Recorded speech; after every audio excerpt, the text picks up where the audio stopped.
Alright, today we're going to be looking at the HMT Kohinoor Hindustan Machine Tools. That's the company that owns this subsidiary. It was created in 1953 by the Indian government, and then in 1961 they partnered with Citizen Watches and created the HMT Watches Ltd. Starting with specs here, it's 36 millimeters case diameter, 42 lug to lug, so it wears pretty long on the wrist, but it's not wide by any means. The bandwidth is 18 millimeters.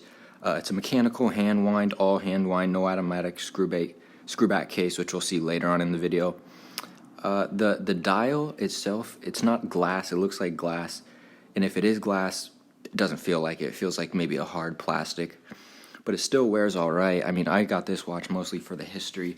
I was put on by a friend of mine, co-worker, who lives in North India, and yeah, this watch, or the HMT brand in general, started when, or it gained a lot of popularity when one of the prime ministers wore it and would take it in their collection.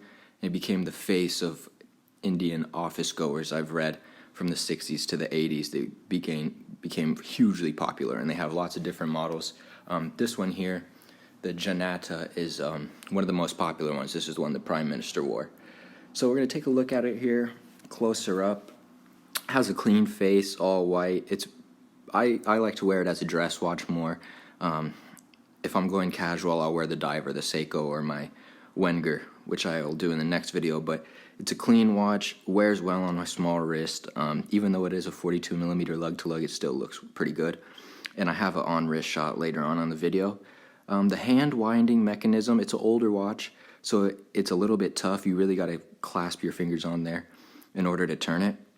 I do a little bit of that right now, and it's just not really turning right there. You pull it out, forwards is backwards, which is opposite from all the other watches that I've seen when adjusting.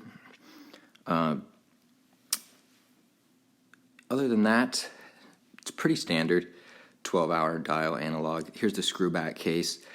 There's a couple things on this one. So they say shock resistant, and it also says for water resistant, they rate it water splash proof. So it's not going to be fully water resistant, so I mean, I don't plan on taking it near water anytime soon. It has a leather band. Here's the original HMT, the metal bracelet that it came with. I took it to a watchmaker, tried to get it sized because it was huge on me, and there's no way to remove links. I think you can adjust by the clasp, but it's already on the tightest one, I believe. If anybody watches this and knows how to adjust it tighter without taking out links, that'd be fantastic. Let me know, but as for now, I'm going to have to keep it on the leather band just so it's wearable. If I don't have it on there, then it's not going to be wearable. But yeah, I got this watch after the recommendation from my friend. I saw the one that he had. It got it passed down from, I believe he said, his grandfather. Common trend with HMT watches, they're known to be passed down throughout generations, I've seen when doing some research. So yeah, that's what I was intrigued by, and then all the other history just kind of got me to go and buy it off of eBay. It was about 30 bucks. Here's a look on wrist. Like I said, I dress this one up more. Usually wear it with long sleeves that shows a little bit of my wrist, so you can see the watch. Sorry. But I think it's a clean watch. It's old and it runs well. Probably loses 2 minutes. I'm really happy with this one. Yeah, mostly for the history, and the price was right. So other than that, yeah, I tried to step up the video a little bit. The next watch will be coming out in about a week. I appreciate you guys for watching and tuning in, and yeah, I'll see you on the next one.